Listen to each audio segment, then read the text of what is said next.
మీరు నిజంగా ధనవంతులు కావాలనుకుంటున్నారా? అయితే ఒక్క ప్రశ్న. మీరు ఆరోగ్యంగా ఉన్నారా? ఆరోగ్యం లేకపోతే ఎనర్జీ లేదు. ఎనర్జీ లేకపోతే ఫోకస్ లేదు. ఫోకస్ లేకపోతే ఇన్కమ్ లేదు. కానీ ఒక నిజం చెప్పనా? ఎక్కువ సంపాదించే వాళ్ళల్లో చాలామంది ధనవంతులు కాలేదు. ఎందుకంటే వాళ్ళకి సేవింగ్స్ అలవాటు లేదు. So money mastering formulas number 1. Income minus expenditure is not savings. Income minus savings is expenditure. మీకు సేవింగ్స్ అయిన తర్వాతనే మిగిలింది ఖర్చు చేయడానికి ప్రయత్నించండి. నెంబర్ 2, సంపాదన పెరిగితే లైఫ్ స్టైల్ మరియు ఖర్చులు మాత్రమే పెంచుకోకుండా సేవింగ్స్ని కూడా పెంచడానికి ప్రయత్నించండి. నెంబర్ 3, ఆరోగ్యం మీద మీరు చేసే ఖర్చు ఇన్వెస్ట్మెంట్ లాంటిది.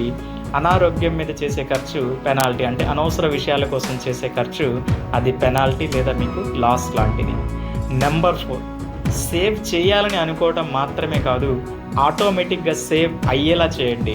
జీతం వచ్చిన రోజే మీరు సేవ్ చేయాలని అనుకున్న అమౌంట్ సేవింగ్స్ అకౌంట్ నుంచి ఆటోమేటిక్గా వెళ్ళిపోయేలా చేయండి.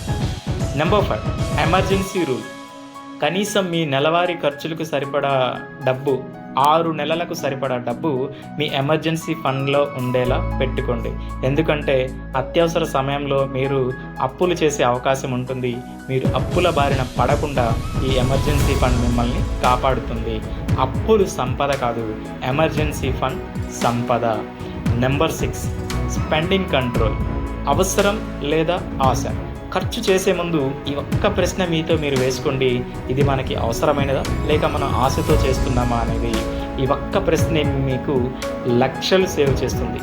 మీరు ఈ ఫార్ములాల్లో ఏది ఫాలో అవుతున్నారో లేదా వేటిని ఫాలో అవ్వాలనుకుంటున్నారో కమెంట్లో చెప్పండి. ఫైనల్గా ఆరోగ్యం ఉంటేనే సంపాదన, క్రమశిక్షణ ఉంటేనే సేవింగ్స్. ఈ రెండు కలిస్తేనే నిజమైన సంపద. Stay tuned for more valuable updates on savings. Thank you. Take care.